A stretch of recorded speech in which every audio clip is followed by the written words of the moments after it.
आप देखिए, मैं पहले परिचय करा दूं सबका, ताकि आपको सवाल पूछने में आसानी हो जाएगी। मैं इस फिल्म का डायरेक्टर और राइटर हूं। मेरे गुरुजी की प्रेरणा से डॉक्टर रामेंद्र चक्रवर्ती जी हैं। इन्होंने इस फिल्म में बहुत अहम किरदार निभाया भी है, कास्टिंग डायरेक्टर भी हैं, क्रिएटिव डायरेक्टर भी हैं, ऑल इन वन है। ये हमारी फिल्म की नायिका हैं आरती यादव, ये मेरी फिल्म का हीरो हैं हैरम त्रिपाठी। रौनक पढ़ाई वाला है वो, उसने बहुत दमदार किरदार किया है। और आपने इस पूरी फैमिली, जो हमारी फिल्म है गजनबी की फैमिली का मेन लीड किरदार आपने किया है।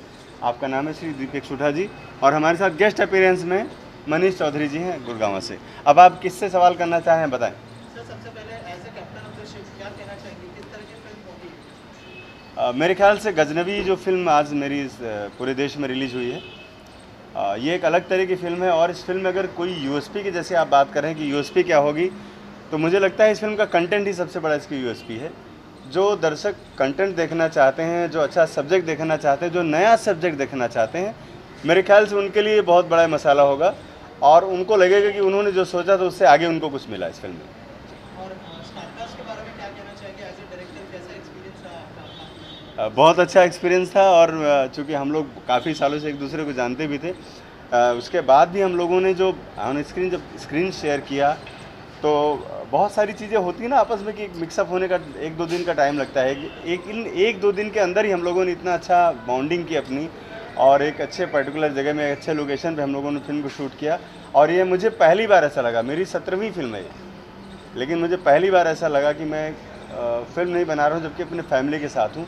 मतलब एक डायरेक्टर जो कूल माइंड होकर के सिर्फ अपने काम पर जो फोकस करेगा, उस तरीके से मैंने फिल्म को बनाया है। मेरे पर एक्स्ट्रा कोई बर्डन नहीं आया, क्योंकि सारे आर्टिस्ट मेरे साथ, जो स्टार कास्ट थी, बहुत कोऑपरेटिव थी और उन्होंने मेरे साथ बहुत ही दिल से काम किया।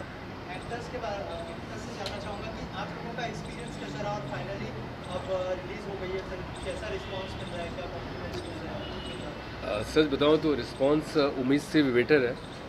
और रहा सर के साथ काम करने का, तो हम जान पहचान हमारा बहुत पहले से था, लेकिन इस फिल्म के ज़रिए मुझे पता चला कि जितने अच्छे ये दिखते हैं, उससे अच्छे एक टेक्नीशियन है, डायरेक्टर है और राइटर है, जिन्होंने इस तरह से फिल्म। सबसे बड़ी बात, जब एक डायरेक्टर के ऊपर इतना ज़्यादा प्रेशर, खुद राइटर हो, खुद प्रोड्यूसर हो और डायरेक्टर हो, इतना प्रेशर के बावजूद कभी मतलब पता ही नहीं चला कि ये हम सेट पे हैं, हम काम कर रहे हैं। फैमिली की तरह काम हुआ, एंजॉय, मज़ा आया। मतलब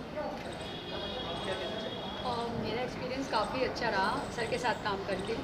मुझे तो पहले लगा कि थोड़े स्ट्रिक्ट होंगे, लेकिन जिस तरीके से उन्होंने उस माहौल में खुल के हम लोग को एकदम फ्री कर दिया था, और उस फ्री के अकॉर्डिंग हमने इतना अच्छा काम किया। अभी तो देखने के बाद पता चलेगा कैसा काम किया, लेकिन जितनी चीज़ें थी एज एन एक्ट्रेस हमें निकालना चाहिए, सर ने बहुत सपोर्ट किया और वो हमें निकालना।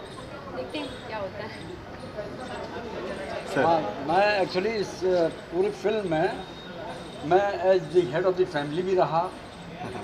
और मैं ये कहना चाहूँगा कि हमारे डायरेक्टर सनोज मिश्रा जी, ये बहुत कूल माइंडेड, कभी कभी भड़क भी जाते हैं तो 2 मिनट बाद इनका गुस्सा जो है बिल्कुल पारे की तरफ पिघल जाता है, और ये टीम को एक बहुत ही स्ट्रॉन्ग बॉन्ड में रखते हैं, और टीम से जो बेस्ट निकलवा सकते हूँ, ये इनकी कैपेसिटी है और इनकी कैपेबिलिटी है।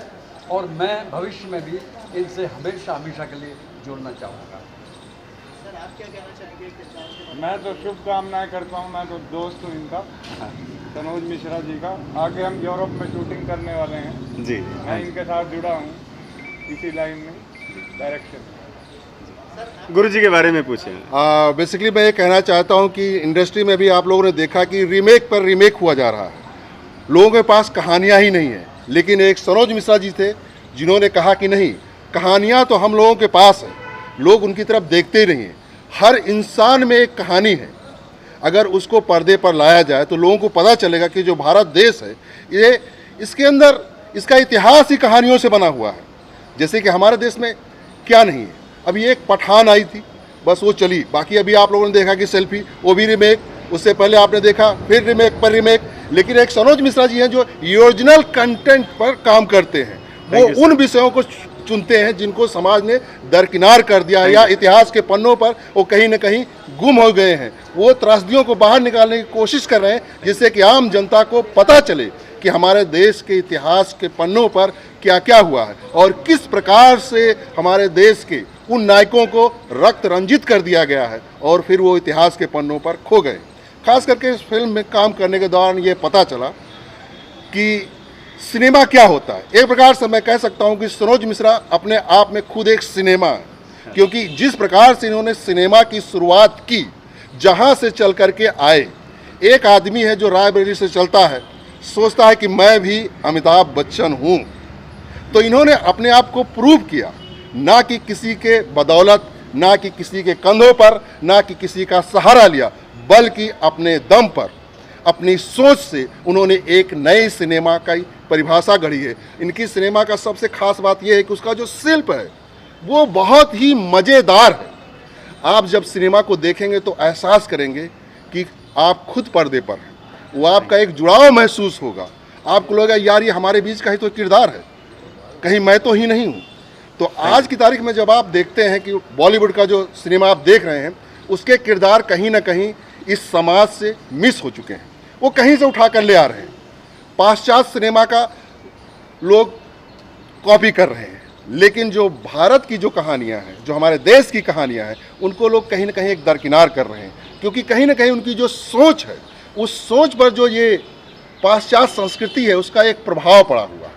लेकिन जब आपका देश, जब कहते हो कि मेरा देश महान है, तो आपके देश महान है तो उस पर गर्व कैसे करोगे जब तक आप अपने बच्चों को, आने वाली पीढ़ी को बताओगे नहीं कि हमारा इतिहास है, जिसमें आप सांसें लेते हैं, जिसमें आप जीते हैं, वही तो आपका इतिहास है। लोगों तक पहुंचना चाहिए। तो सनोज मिश्रा जो एक हमारे फिल्म के डायरेक्टर हैं, निर्माता हैं और लेखक हैं, मतलब एक कह सकते हैं कि सब कुछ यही है, सर्वत्र है। हम सब उस नाव पर बैठे हुए हैं जिसकी कमान सनोज मिश्रा के हाथों में। Thank you so much, thank you so much, thank you. किस तरह का रिस्पांस मिल रहा है फिल्म रिलीज हो गई? मुझे अभी तक, जहाँ तक जो पहला शो चला है वहाँ से अभी इंटरवल के बाद मुझे बहुत सारे फ़ोन आए हैं। फ़ोन इतने ज़्यादा आ गए क्योंकि CPCI सर्किट में जो फिल्म का जो उठान हुआ है उसमें मुझे बहुत सारा लोगों का अच्छा रिस्पांस मिला और मैं इतना शॉक्ड हो गया, मैं खुद नहीं सोच पा रहा हूँ कि ये इतना अच्छा कैसे हो गया। मतलब मैं हमेशा अपनी चीज़ों को अंडर एस्टिमेट करता हूँ। लोग मुझे इस बारे में बुरा बोलते हैं कि आप अपने आप को अंडर एस्टिमेट मत करो, लेकिन मुझे लगता है कि मैं करता हूँ। और मुझे लगा कि मेरी फिल्म शायद पता नहीं क्या हो क्या ना हो, बहुत सारी चीज़ें 4-5 दिन से दिमाग में चल रही थी। लेकिन दोपहर में जिस तरह से रिस्पांस आना शुरू हुआ है, जिस तरह से लोगों के 12 बजे के शो के बाद जो मुझे लोगों के कॉल्स आए और जो पब्लिक जिस तरह से लोग जा रही है एक दूसरे से, जो पब्लिक माउथ पब्लिसिटी हो रही है, तो मुझे लग रहा है कि मैंने जो सोचा था शायद मैं उससे कहीं आगे हूँ। और सब मीडिया भाइयों का, मेरे कलाकारों का, मेरे गुरुजी का, मेरे बड़े भाई का, मेरे बड़े भैया चौधरी जी का, सबका बहुत बहुत आशीर्वाद है मेरे ऊपर। और आज मैं एक पहले एग्ज़ाम जो मैंने दिया है, फर्स्ट एग्ज़ाम बतौर एज ए प्रोड्यूसर, तो मुझे लग रहा है कि मैं विन करने जा रहा हूँ, मैं लीड करने जा रहा हूँ, क्योंकि हमारी फिल्म बहुत अच्छा परफॉर्म कर रही है और थिएटर में इसकी बहुत ज़्यादा डिमांड है। हर सिनेमा मालिक इस फिल्म को लगाना चाह रहा है, यही मेरी जीत है। Thank you. Yes yes.